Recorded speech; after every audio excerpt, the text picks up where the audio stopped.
Hola, hola, ¿cómo están amigas y amigos de Fuerte y Claro? Bienvenidos una vez más a este su espacio en el streaming de la República.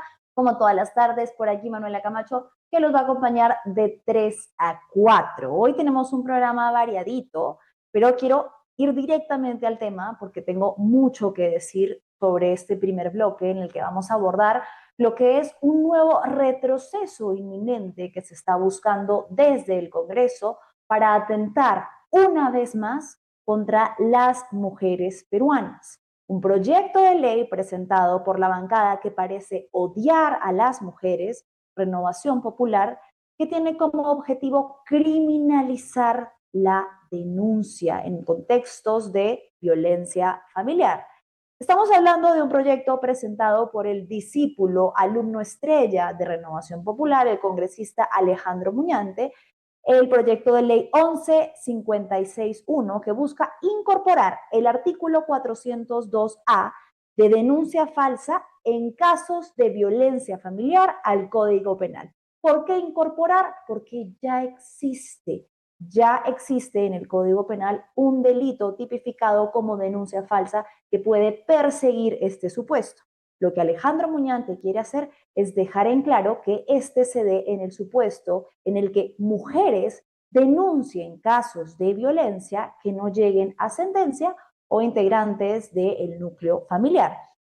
Lo que busca básicamente es amedrentar, criminalizar, hostigar y perseguir a las mujeres y, por supuesto, desincentivarlas de realizar denuncias. ¿Qué es lo que plantea? De 3 a 6 años de prisión, multa e inhabilitación a quien denuncie violencia a sabiendas de su falsedad. Hay mucho que decir sobre la complejidad de lo que está planteando Alejandro Muñante, pero básicamente vamos a ir parte por parte desglosando lo que supuestamente Alejandro Muñante ha señalado como argumento para presentar esta modificación al Código Penal. Se ha basado en una lectura antojadiza de una estadística que es absolutamente falaz, que es mentira, pero que además denota la ignorancia del congresista y su verdadera intención detrás de la lectura de esta estadística. Lo que dice Alejandro Muñante, sin presentar pruebas sobre ello, es que se ha dado un alarmante incremento de denuncias falsas que tienen como víctimas principales a los hombres. ¿Qué es lo que dice? Se basa en una estadística del Poder Judicial que señala que entre el 2018 y el 2023 se evaluaron más de 800.000 casos, pero solamente se dictaron 354 sentencias en este tipo de delitos de violencia. Habla de un 0.044% de sentencia. Y para el iluminado de Alejandro Muñante, esto no quiere decir que el sistema no investiga, no persigue, no presenta pruebas, no escucha a las víctimas y está siendo poco eficaz. Para él no quiere decir que esta cifra es un referente o una muestra de lo ineficiente, ineficaz que es el sistema. No. Para Muñante lo que quiere decir es que una denuncia de violencia que es tan difícil de probar no llegue a sentencia, significa automáticamente que se trata de una denuncia falsa. Y eso es absurdo, no tiene pies ni cabeza, porque denota que el señor Muñante no sabe cómo operan los procesos de denuncia, lo engorrosos que son. ¿Quiere hablar de estadísticas? Hablemos de estadísticas. Solo 3 de cada 10 mujeres denuncian, según ENDES, y muchas de estas no lo hacen por miedo, por temor, por violencia económica, por presión familiar, por lo engorroso que resulta el proceso, por lo revictimizante que resulta el proceso. No solamente esto, y con esto engancho a lo último, quiere modificar la ley para que si la persona retira la denuncia o guarda silencio, pueda incurrir en responsabilidad civil o penal.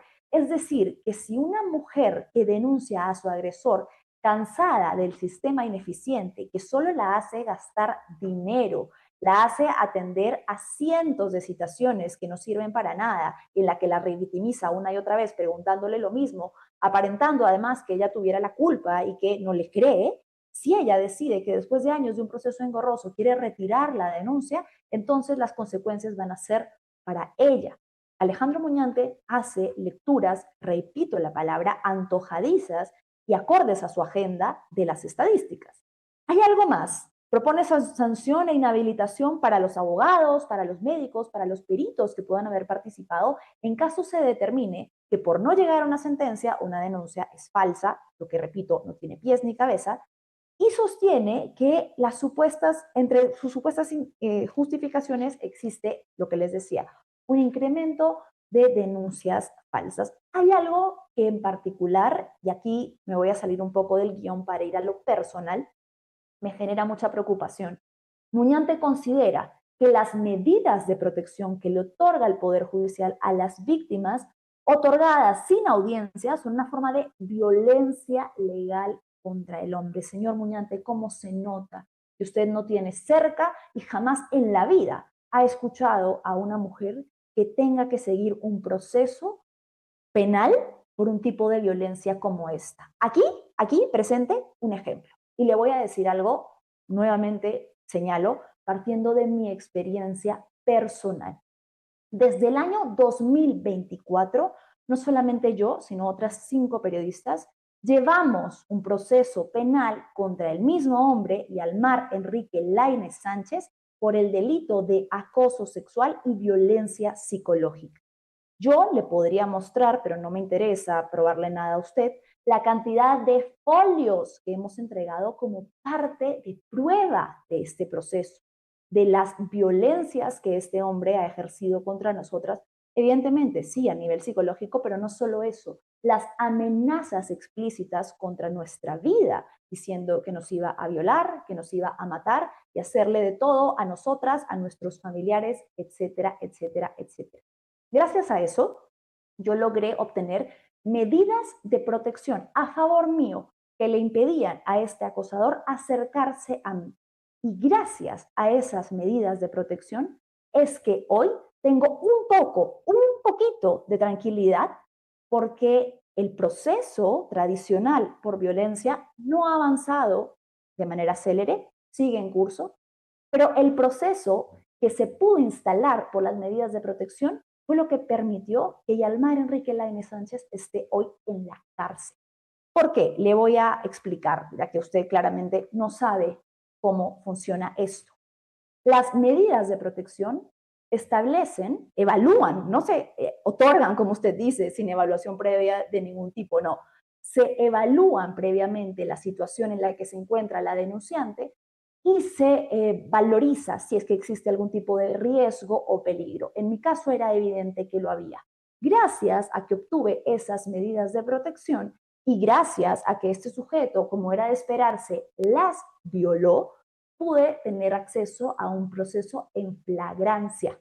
¿Por qué? Porque estas medidas de protección se supone que no pueden ser violadas, no pueden ser tomadas como cualquier cosa por los agresores, pese a que muchas veces funciona así, de muchas mujeres que las medidas de protección son un saludo a la bandera. No me quiero ir del curso, vuelvo a mi caso.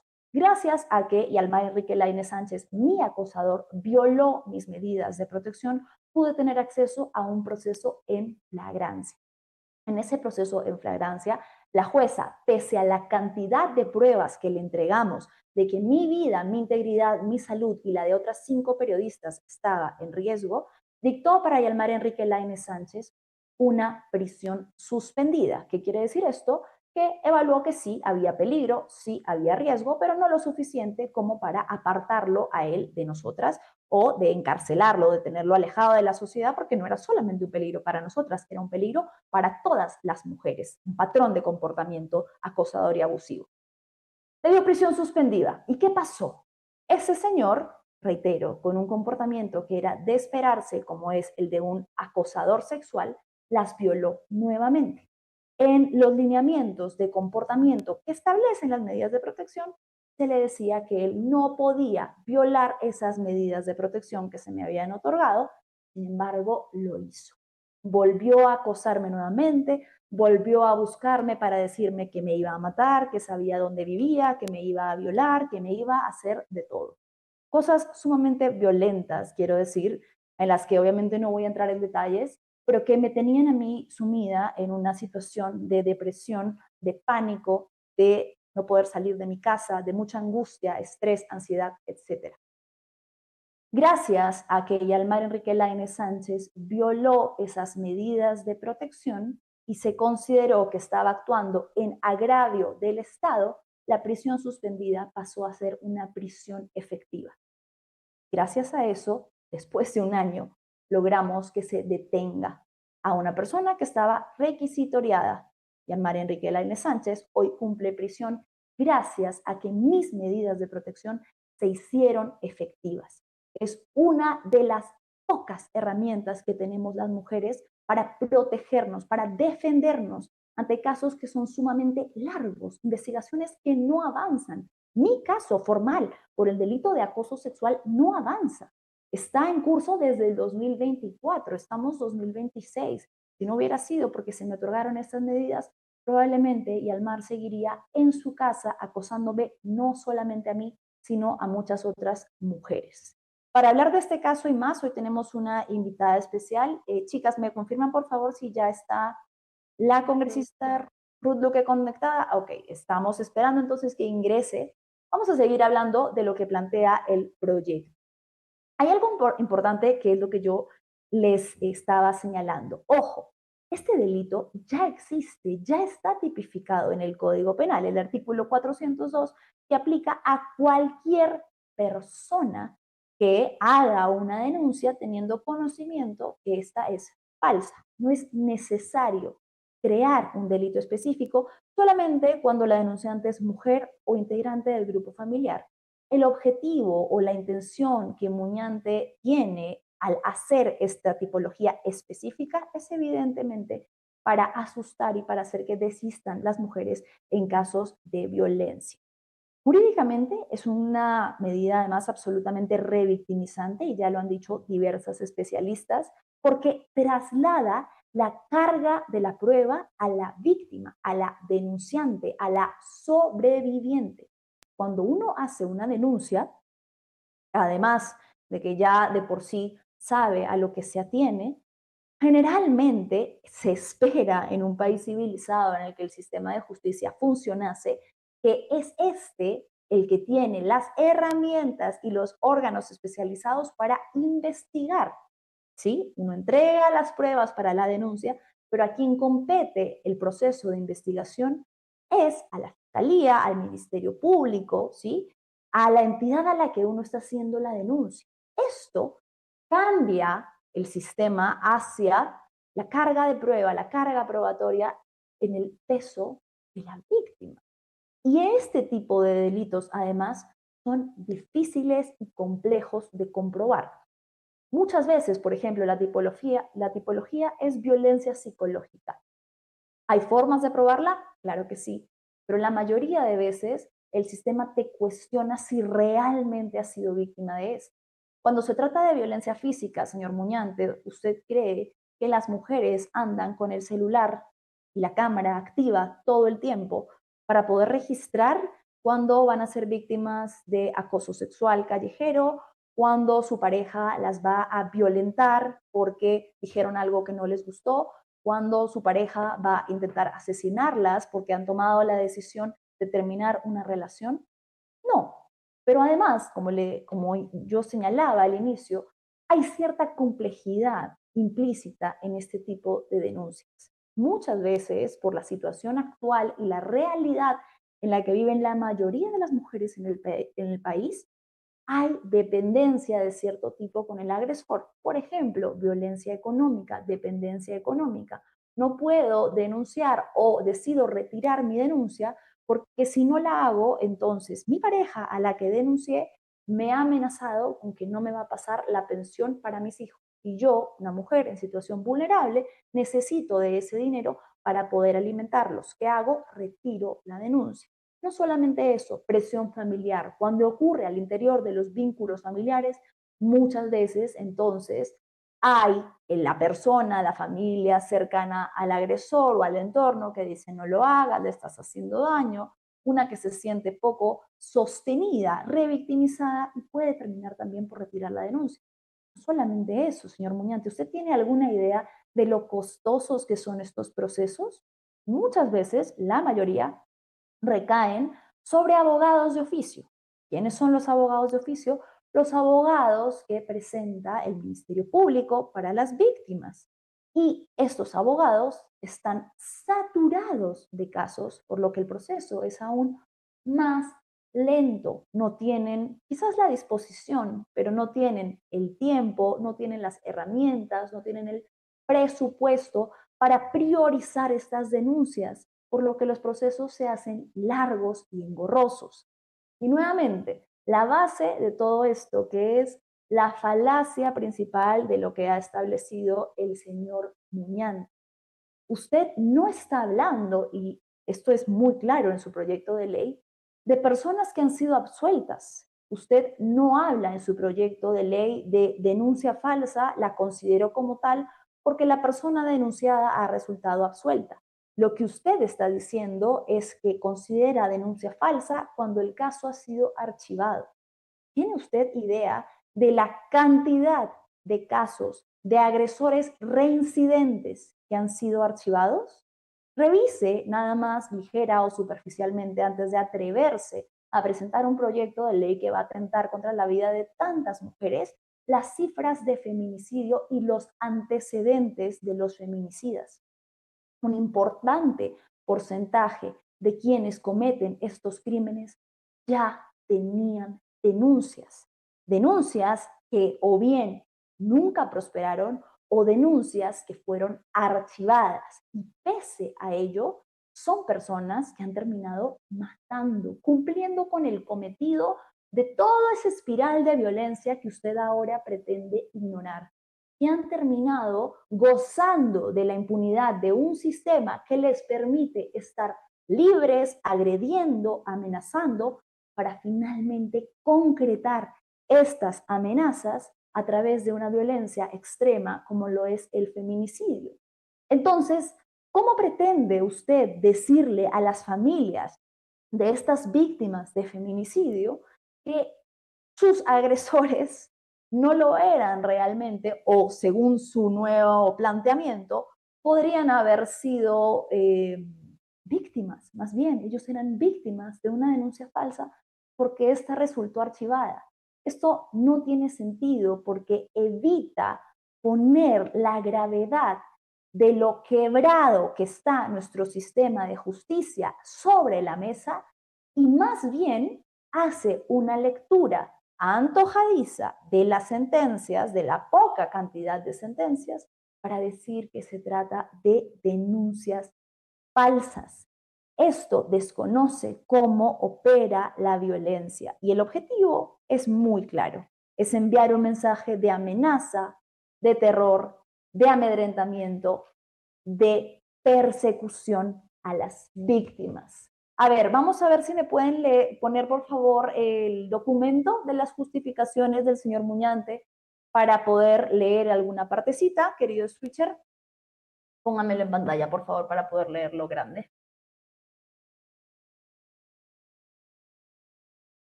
A ver, proyecto de ley que incorpora el artículo 402A en el decreto legislativo 635 Código Penal. Como les señalaba, ya existe el artículo 402 que aplica a cualquier persona que pueda establecer una denuncia falsa.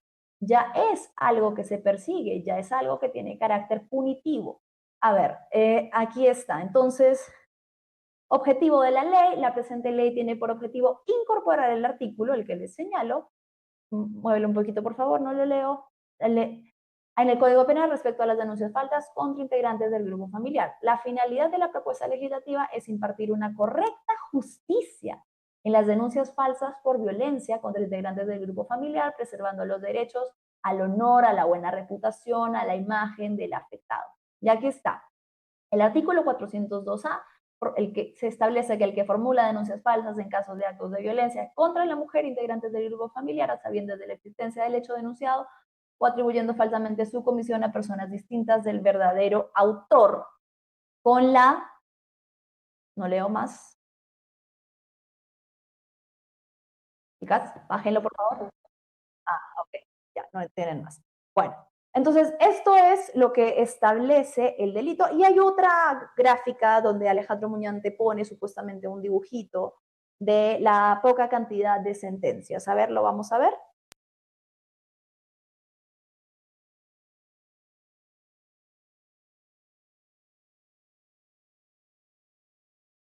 Ahí está, a ver, lo vemos en grande.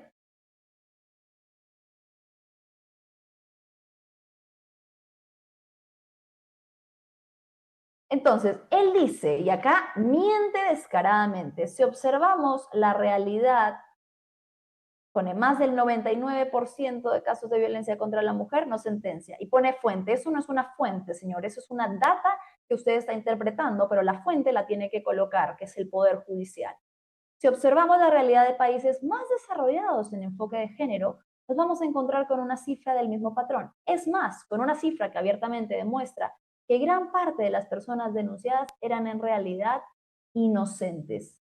¿Cuál es el sustento para lo que usted está asegurando? Porque ahí no pone ninguna fuente. Y reitero, usted no está hablando de personas que han sido encontradas absueltas en un proceso. Eso es distinto, aunque no sería del todo determinante. Hay casos en los que la absolución no implica que verdaderamente la persona no haya sido culpable, sino nuevamente que nuestro sistema no funciona, que nuestro sistema no tiene la facilidad o la habilidad de recolectar pruebas para comprobar el delito. Pero ni siquiera eso, ni siquiera estamos llevando la discusión a ese nivel. Usted solamente está hablando de denuncias archivadas o denuncias que no llegan a sentencia. Y eso es absolutamente falaz e injusto. Tenemos ya conectada a la congresista Ruth Luque. Ruth, ¿cómo estás? Muy buenas tardes. Sé que estás hoy en comisión en el Congreso, así que gracias por darte un pequeño espacio.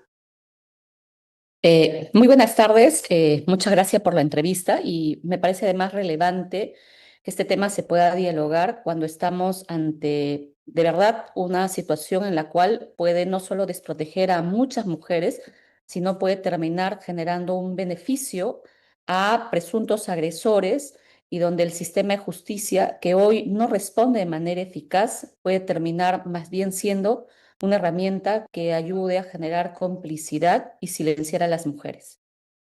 Bien, Ruth, ayer estaba pactado el debate en una de las comisiones del Congreso para hablar sobre este proyecto de ley que ha presentado Muñante. Finalmente se terminó cancelando por quórum. ¿Qué es lo que sucedió y quiénes son quienes posiblemente iban a votar a favor de que esto se aprobara? Efectivamente, el día de ayer no hubo sesión en la Comisión de Mujer porque no hubo quórum, pero recuérdese que la Comisión de Mujer está liderado en los últimos años por Renovación Popular. Y Renovación Popular, digamos, ha sido un partido que no solo no sabe perder las elecciones, sino también se ha caracterizado por generar iniciativas y leyes que son contrarias a los derechos de las mujeres.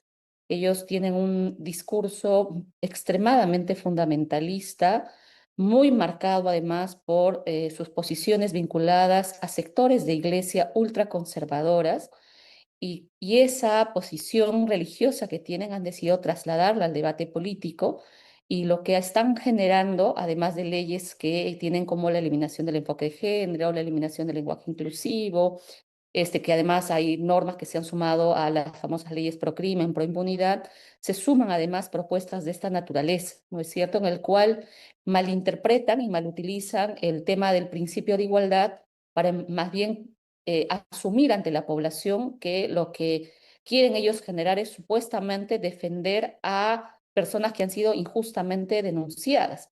Pero ese no es el propósito. Uno revisa el texto del dictamen que ayer se iba a votar y lo que uno encuentra, y lo he dicho de manera pública en mis redes, es que yo más bien encuentro un manifiesto contra los derechos de las mujeres.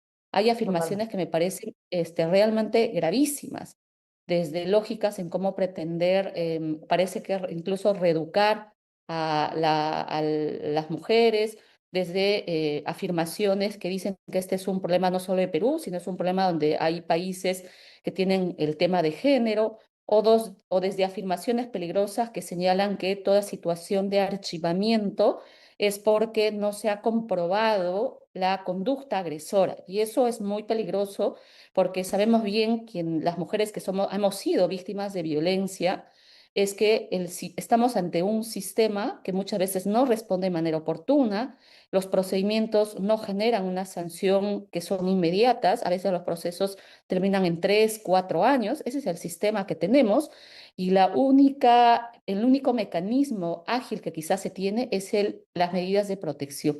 Y en eso también se equivocan porque ellos hablan de una presentencia, y las medidas de protección no son una presentencia.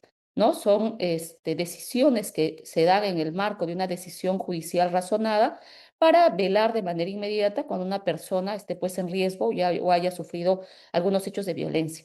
Pero lo otro que yo quiero señalar es que parece que la orientación de ellos es que la violencia tiene que ser extremadamente visible.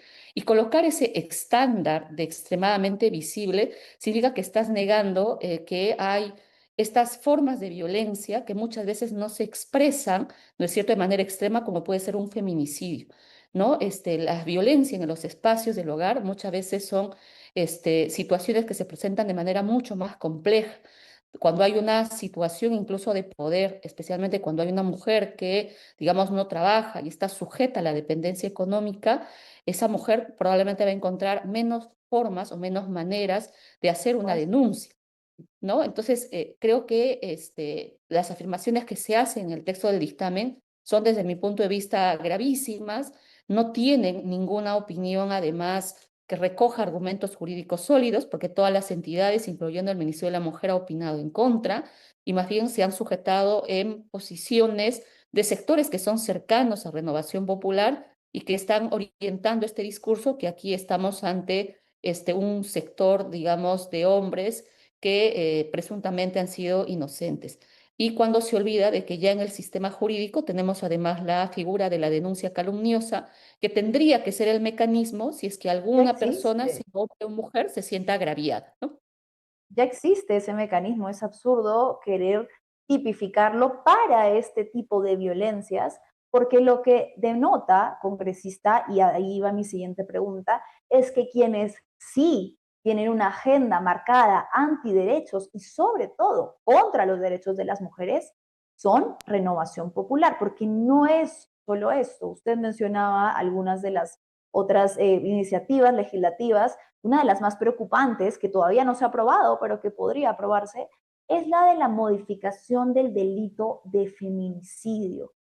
Renovación Popular está actuando en base a sus dogmas, que usted muy bien mencionaba, y a sus creencias religiosas, afectando directamente la vida de millones de mujeres.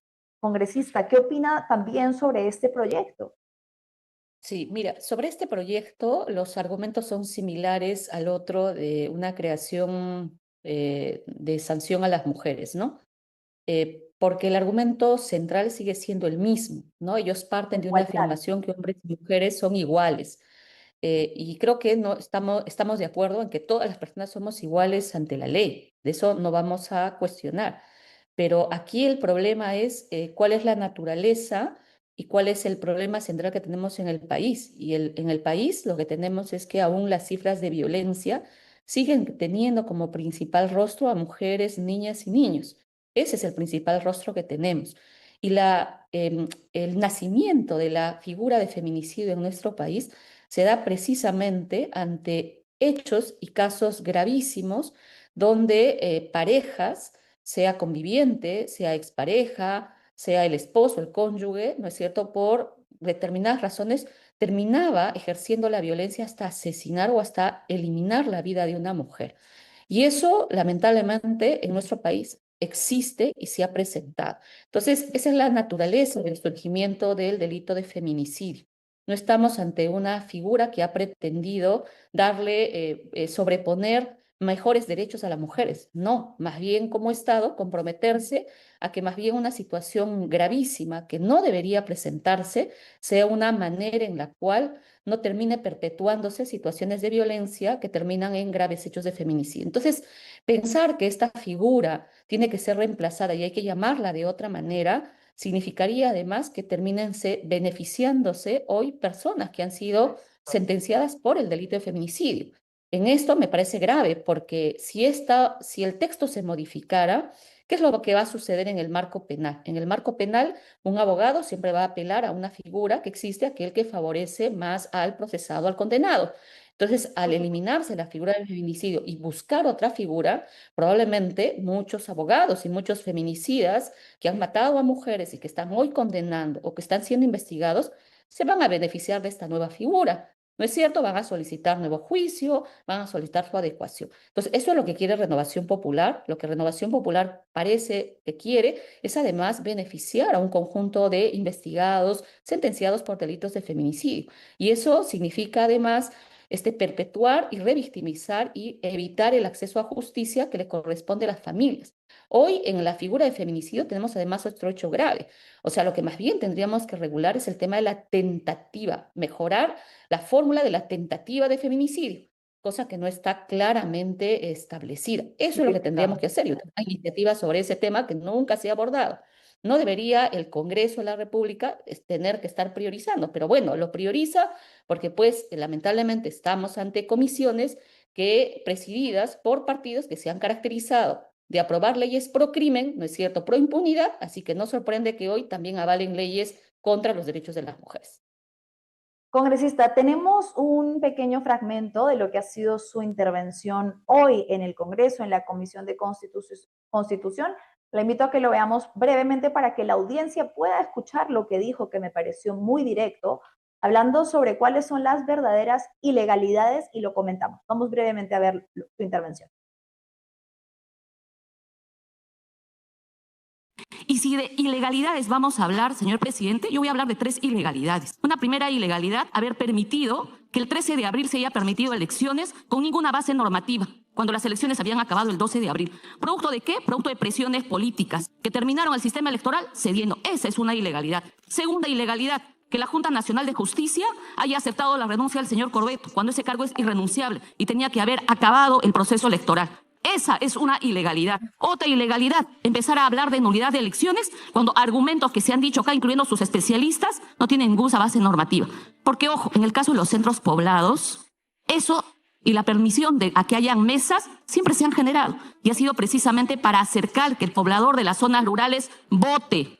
Y cuando se cuestiona el voto o el cuestionamiento de las mesas en los centros poblados, en el fondo lo que están cuestionando es el voto de la zona rural. Y están contraponiendo el voto de la zona rural versus el voto de la zona urbana. Lo que han habido, y yo lo he dicho de manera pública, es cierto. Han habido un conjunto de errores y irregularidades que están siendo investigados, sancionados, incluso hasta procedimientos penales se han aperturado y ha terminado con el descabezamiento del expresidente de la ONU. Pero no se puede utilizar un conjunto de argumentos para seguir reproduciendo un relato, lo vuelvo a decir, de malos perdedores.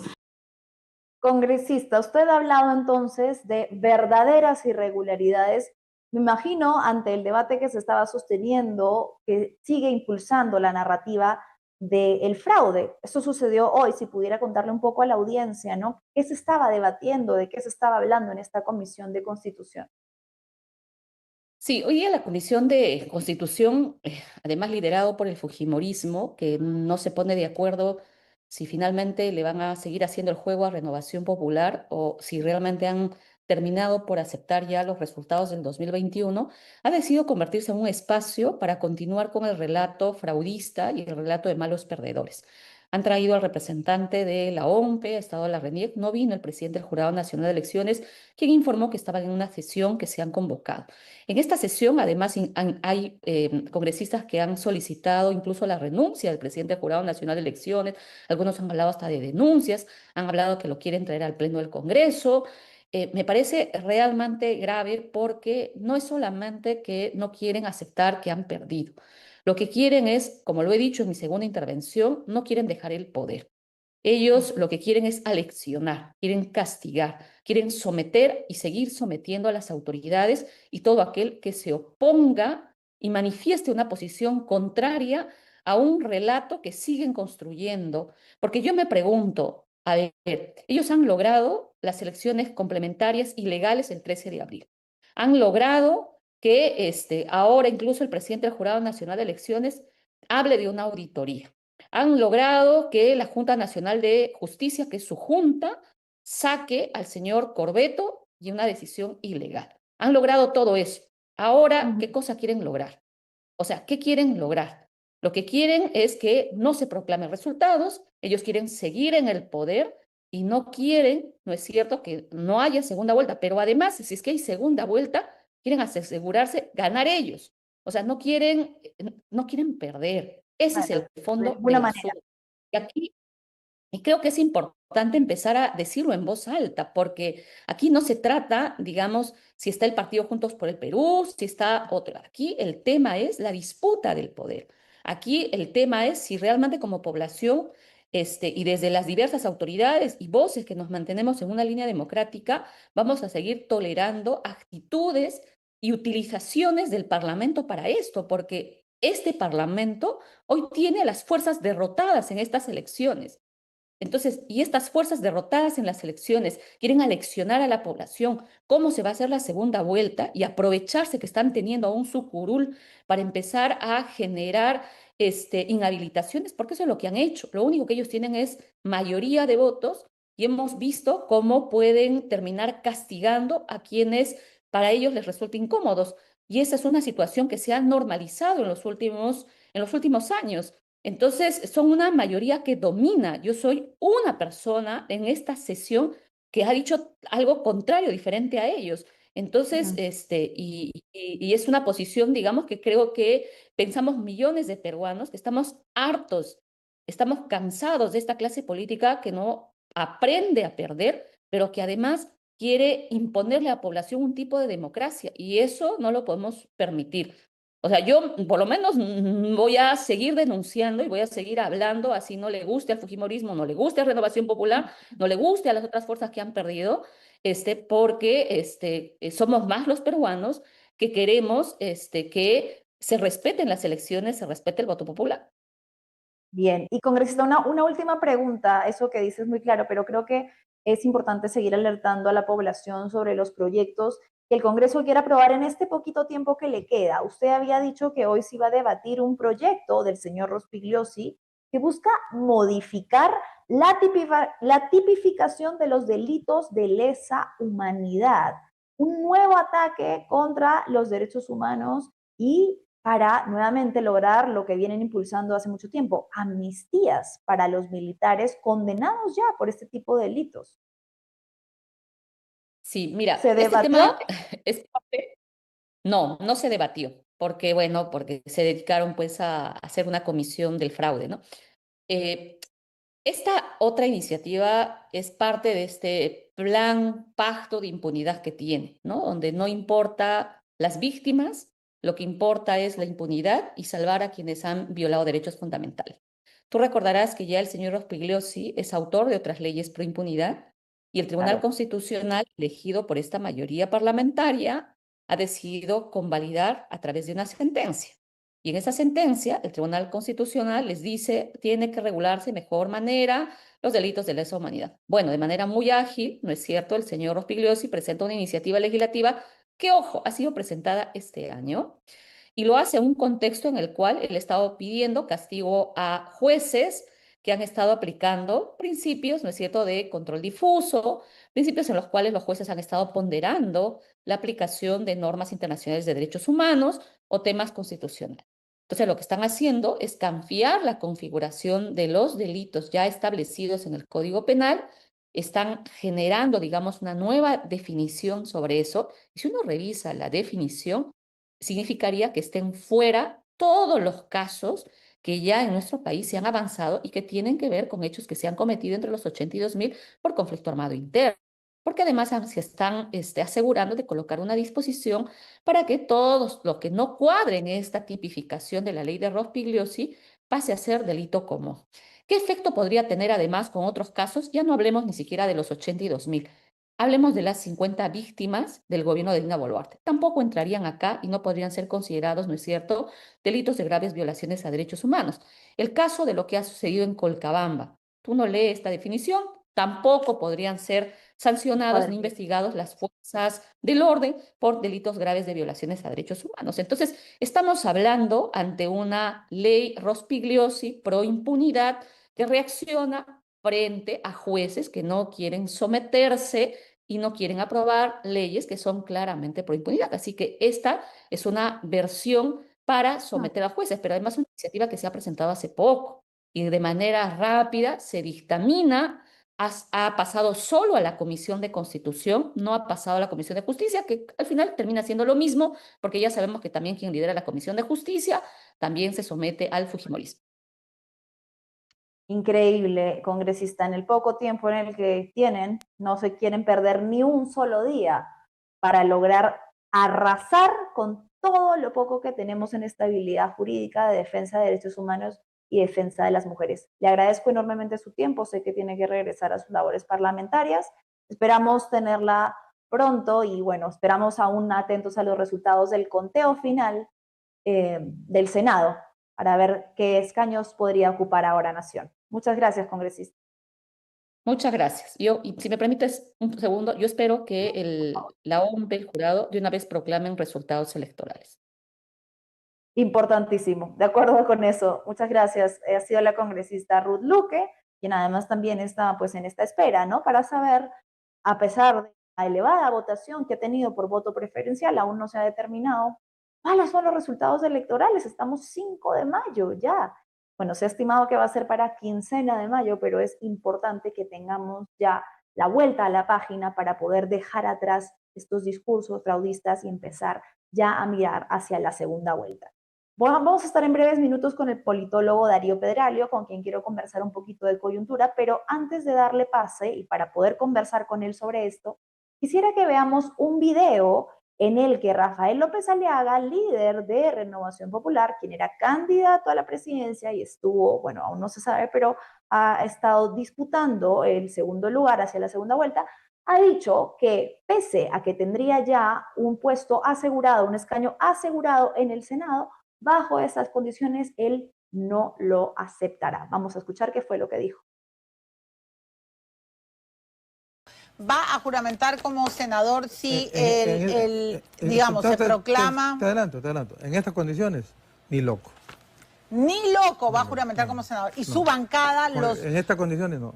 Y tampoco los congresistas que habrían sido elegidos con su bancada de Renovación Popular. Yo no sé, eso ya por el bien del país alguien tiene que quedarse, ¿no? Pero yo te digo... Pero usted ni loco juramenta como senador. En estas condiciones no.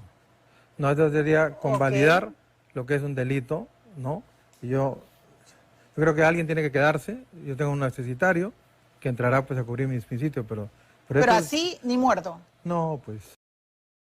Bueno, entonces la periodista Milagros Leiva le pregunta una y otra vez, y él insiste en que quien va a acceder a este escaño es su accesatario, que es la persona que ocupa el lugar, ya está, tiene un respaldo legal para ser quien ocupa el lugar en caso algo suceda con la persona que ha sido elegida. En este caso, Rafael López Aliaga, que tiene mayoría de votos como candidato para el Senado, pero que ha asegurado, y con esto insiste en su narrativa fraudista, que no lo aceptaría porque eso sería legitimar la situación que lo llevó a ocupar ese puesto. Lo que sí deja como a la elección general de los miembros de su partido, que ya se sabe, por ejemplo, la señora Norma Yarrow, que ha tenido una de las mayores votaciones, ¿no? Es que estos sí accederían a los escaños del Congreso si ellos quieren, porque alguien tiene que quedarse a dar la pelea, pero entonces, no sé, no termina siendo quizás del todo coherente con este discurso, ¿no? Porque estarían accediendo a esos puestos a través de un proceso que han tildado de fraude. Está ya conectado con nosotros Darío Pedralio, politólogo. Darío, ¿cómo estás? Buenas tardes y muchas gracias por conectarte un ratito. Hola Manuela, ¿cómo estás? Gracias por la invitación. Darío, bueno, una lectura sobre estas declaraciones que acabamos de ver. Rafael López Aliaga ya señala que él de ninguna manera, ni loco, dice, aceptaría bajo estas condiciones su puesto en el Senado. Hay varias lecturas, algunas que, bueno, revelan lo poco político que es de una persona que cuando no obtuvo el puesto que quería, entonces patea el tablero y dice, no, yo para el Senado no voy, yo quería presidencia o nada. Otras que dicen, bueno, quizás por lo menos está siendo coherente con lo que ha señalado todo este tiempo de que el proceso ha sido manchado. ¿Cómo lo ves tú? A ver, yo coincido un poco con lo que decías hace un momento. Me parece a mí que esto es parte de la estrategia de continuar la narrativa del fraude y en tanto que él quiera mantener esa narrativa viva, que todavía creo que le da para un poco más con la última noticia de la auditoría que ha anunciado el Jurado Nacional de Elecciones, él va a mantener esta postura de, bueno, no voy a aceptar ser senador porque la elección no es legítima y por ende yo no he perdido. Ahora bien, esto es en este momento. A mí no me extrañaría que de acá a 2, 3 semanas, cuando ya este tema inevitablemente pase, él Ujú. salga con un discurso más bien de el país me pide que yo los represente y que luche contra el comunismo desde el Senado y todo cambiará. Yo creo que se explica básicamente por esta narrativa fraudista, que como bien señalas todavía está viva para ellos y es además creo lo que también quienes han votado por él, muchos de ellos todavía le piden. Entonces creo que él también está respondiendo a sus electores y a su base. Claro, sí, es cierto lo que dices. Es probable que esta postura sea cambiante, como lo han sido muchas de las que ha tenido López Aliaga, ¿no? Digamos que no es que su Exacto. palabra esté escrita sobre piedra. Él dijo, no voy a dejar la alcaldía, la dejó para la presidencia. No voy a ser senador, podría ser senador. Ahora, hablando de lo que justo mencionas, ¿cómo ves esta postura que juega a ser un poco democrática de Keiko Fujimori? Pues ella ya está asegurada hacia la segunda vuelta y quizás algunas personas piensan que ha sido un poco más estratégica en esta ocasión en comparación al 2021 para ponerse la careta o la apariencia de ser una persona que respeta los resultados electorales democráticos, pese a que se ha manifestado a favor de esa auditoría. Sí, yo creo que Keiko está jugando básicamente de árbitro, ¿no? Ella está, creo, ya pensando en segunda vuelta claramente, entonces está equilibrando, ha venido equilibrando dos cosas. Por un lado, cuidar un resultado que para ella y para su partido ha sido muy favorable. Ella ha sido la primera, va a tener la primera minoría en ambas cámaras y eso de ninguna manera le iba a poner en riesgo. Me parece a mí eso no iba a pasar. Pero en segundo plano también tenía que cuidar un poco de no ponerse totalmente en contra de esta idea del fraude. ¿Por qué? Porque hay mucha gente que inevitablemente en segunda vuelta va a votar por ella, que va a ser una base que ella va a intentar sostener, que incluso seguramente le harán campaña de distintas formas a través de redes sociales o cualquier otro camino más tradicional. Y ella tampoco puede desvincularse totalmente de estos sectores. Y por eso ha sido como este ente que está por encima de todos diciendo, bueno, revisemos, evaluemos quizás un poco, quizás en cierta modalidad unas complementarias, después ya no, pero creo que está queriendo quedar bien con todos, pero sin poner en riesgo nada tampoco. Pero recordemos también, Manuela, que ella también ya, creo que de los tres candidatos en cuestión, incluidos Sánchez y Alea, es la única que ya está en campaña claramente, ¿no? Sí, Ya ya. ella sí ya arrancó, ya está paseando por el Perú, ya arrancó con su ruta para el diálogo, en contraposición a la ruta castillista de Sánchez. Yo creo que ella ya pasó la página y lo ha hecho de manera estratégica, como creo que ha venido haciendo toda su campaña. Claro, lo que dices es importante, ¿no? Hay un grueso de votantes que todavía no decide hacia qué candidato va a ir en la segunda vuelta. Es probable que los votantes de Rafael López Aliaga ni hablar vayan a votar por Sánchez, pero quizás no están del todo seguros de su endoso a Keiko Fujimori, probablemente también en rechazo a esta postura. Entonces tiene que ella ser muy cuidadosa de jugar para ambos bandos, de darles un poquito de lo que quieren ver y a la vez, como dices, ya ella está en otra. Quien aparentemente también ya estaría pasando la página es Roberto Sánchez. Te quería preguntar por esta, vamos a ponerle mochila o lo que representa para él la figura de Antauro Humala, ¿no? ¿Cómo lo ves con respecto a, por ejemplo, todo lo que los medios, ha sido una de las preguntas más frecuentes que le hacen a los senadores de Juntos por el Perú y a Roberto Sánchez? ¿Qué pasa con Antauro Humala? ¿Cuál es la figura de Antauro Humala? Te quiero invitar brevemente a que veamos un videito chiquito que ha dado unas declaraciones hoy Antauro Humala señalando que esta propuesta de Dale. la guerra con Chile, de recuperar Arica, no es de Juntos por el Perú, sino del etnocacerismo. Vamos a escucharlo y volvemos con tu opinión. El periódico Perú 21 me hizo una entrevista eh, y ahí yo explico y especifico. Eso es parte del programa y no tiene nada que ver con el programa actual de JP, porque este es exclusivo del etnocacerismo. Pero, digamos, mendazmente, bribonamente, la directora de Perú 21, esta señora Valenzuela, ¿no? Ha cometido, yo pienso que un delito, ¿no? Al tergiversar, digamos, el titular, porque en ningún momento se manifestó que nuestro objetivo, nuestro anhelo, nuestro deseo, nuestro objetivo obviamente nacional del etnocacerismo, de recuperar las provincias cautivas peruanas en el actual norte chileno, eso es parte del programa y eso en ningún momento se ha dicho en el presente proceso electoral en relación con Roberto Sánchez. Entonces hay como toda una ambigüedad de si pertenece, no pertenece, les han sacado las fotos de la celebración del Andahuaylazo, quizás tratando de hacerle contracampaña y sin saberlo, haciéndole campaña a Roberto Sánchez. Sí, yo lo veo bastante parecido, la verdad. Ya se han olvidado un poco de Castillo, creo, en varios medios de comunicación y han descubierto a Antauro en este inicio de segunda vuelta como lo que consideran que puede ser la mochila más pesada para Sánchez. Y en ese sentido le van a dar cada vez más tribuna, no creo que esto pare. Y creo que desde Juntos por el Perú, por un lado, notan que ellos tienen que irse un poco más al centro para ganar un electorado que todavía puede tener temor a votar por Sánchez y que Antauro puede generarles incluso más miedo. Pero como tú dices, también hemos visto ya en elecciones previas como cuando muchos medios de comunicación juegan la carta del temor y de generar este miedo en la ciudadanía, les termina haciendo un boomerang, ¿no? Y termina jugando en contra. Entonces existe el riesgo que eso pase con Antauro. Quiero recordar también que Antauro es invitado Juntos por el Perú y Antauro también juega su propio partido. O sea, Antauro, estos momentos de exposición ya van más allá del control de propios Juntos por el Perú. Y es también él queriendo acrecentar su figura política. A él le hubiera gustado ser candidato a la presidencia y no pudo serlo. Él probablemente ya está pensando también a futuro. Ha hecho su congreso, no sé si lo has visto, etnocacerista también estos Ay, días. Entonces él ya está jugando su propio partido, aprovechando estos momentos.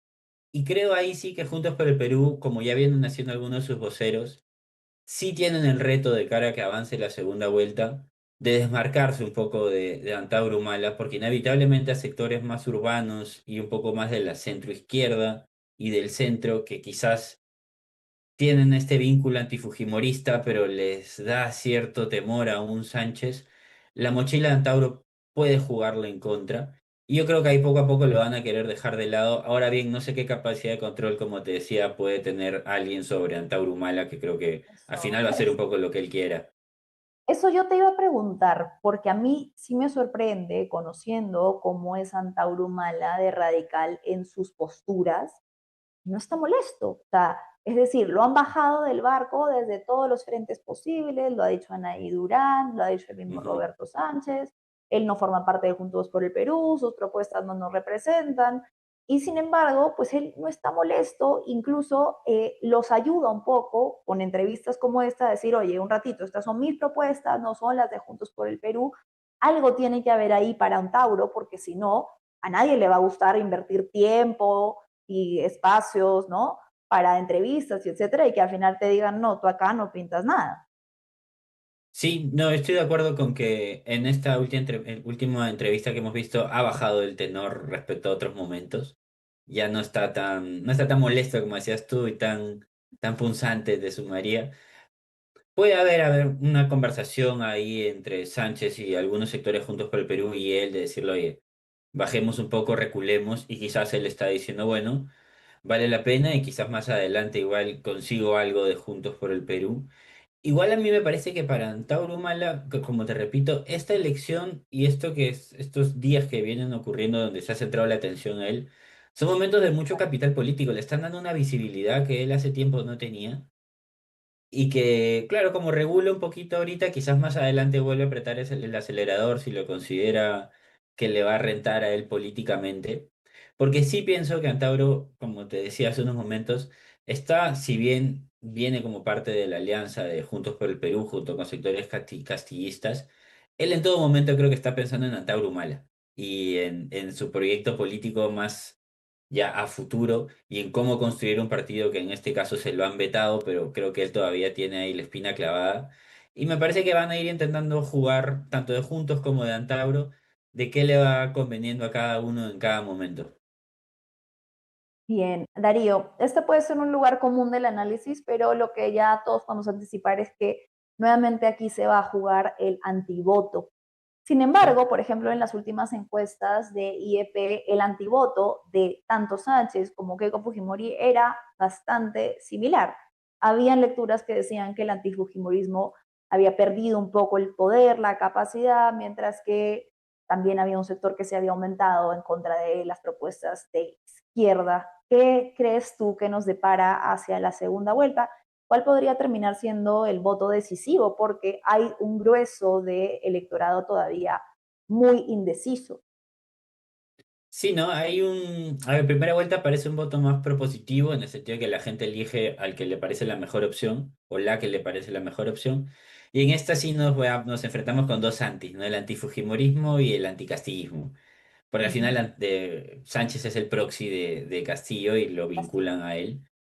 A mí me parece que todavía el antifujimorismo quizás no tiene la capacidad de movilización en las calles que podría haber tenido en otro momento. Todavía es fuerte y se nota en el antivoto de Keiko Fujimori, porque además recordemos que es primera vez desde hace muchas elecciones en la que quien queda primero en la primera vuelta no arranca esta primera medición de segunda vuelta en primer lugar también, es decir, ha arrancado empatada. En otros momentos ella siempre arrancaba por debajo, pero también era porque muchas veces no era la que ganaba. Y ahí hay un punto que creo que ambos pueden ver el vaso medio lleno o medio vacío, ¿no? Creo que Sánchez puede decir, bueno, no arranco tan mal, tengo antivoto, pero igual mucho del antivoto que tenía hace un mes no se ha ido, perdón, mucho del desconocimiento que tenía hace un mes Antauro, si uno ve las mediciones, 30% no conocían a Sánchez en comienzos de abril, y hoy día ese se bajó a 5% más o menos, y solo 4 de ese 30% se fue al anti, y lo demás se fue al quizás o definitivamente votaría por él. Con lo cual, él se puede quedar tranquilo, decir, mira, mucha gente de la que no me conocía está dispuesta a apoyarme.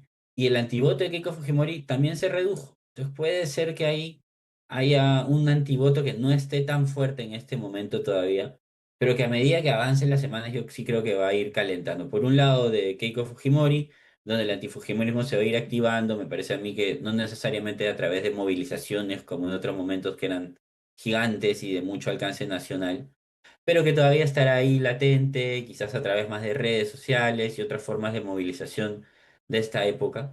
Y después tendremos el antivoto a Sánchez, que yo creo que también va a ser muy potente y estará principalmente en los medios de comunicación y quizás un poquito en las calles, pero me parece a mí principalmente en los medios de comunicación. ¿Cuál es el anti Sí, más fuerte? Ahorita, Manuela, la verdad, no lo sé. Es difícil de saber.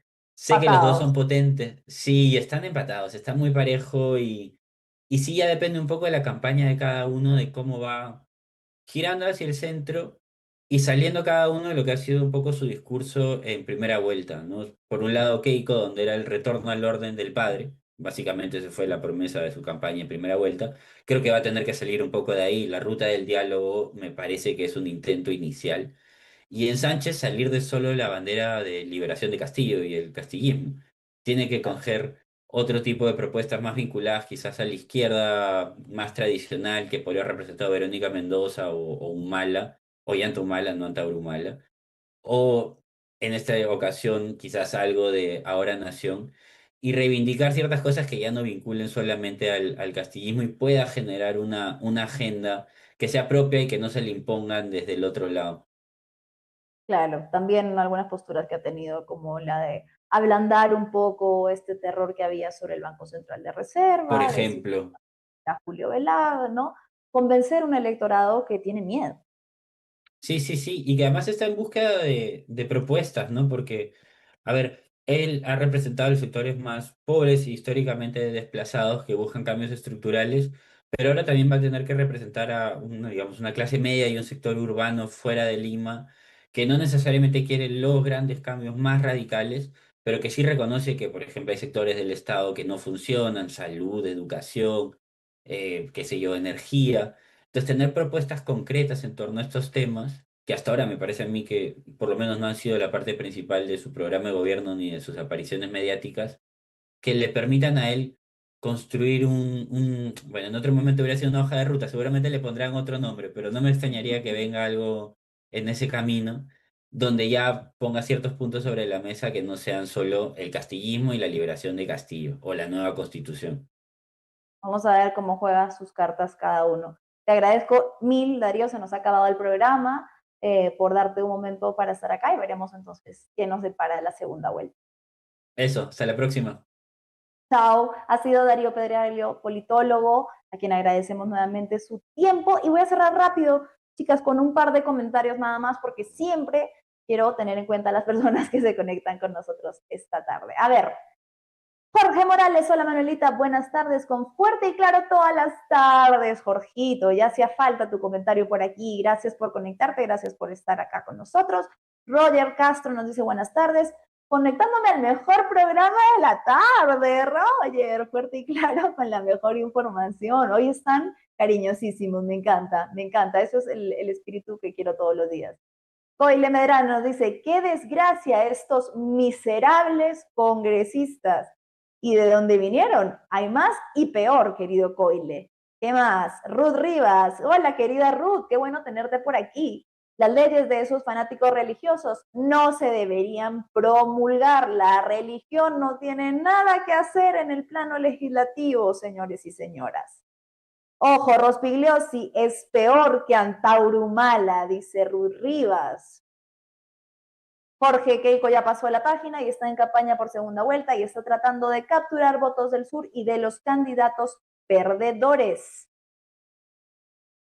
Habla mucho de los partidos políticos, dice Denis Eduardo, no solo del de Renovación Popular, que siendo las mujeres el 50%, 43% del electorado nacional no se les considere directamente en sus planes de gobierno o se les considere para atentar contra ellas, como los casos que hemos visto. ¿Cómo una candidata que destruye el Perú desde el 2016, como Keiko Fujimori, podría tener votos? Nuestra sociedad está enferma, señores. Amnésica, diría yo, querida Ruth. Nos vemos, Manuelita. Buenas tardes. Muchas gracias por tus comentarios y tu experiencia personal. Gracias, querido Jorge. Sí, la he contado porque me parece que es necesario ejemplificar, porque el señor Muñante no tiene ni idea de lo que dice y claramente no conoce un solo caso real. Así que acá tiene una humilde servidora con experiencia particular llevando procesos penales en casos de violencia. Dale like y comparte este programa. No te olvides de dejarnos tu comentario y de volverte a conectar con nosotros mañana a las 3 de la tarde. Muchos besos, disfruten de su tarde. Chao, chao.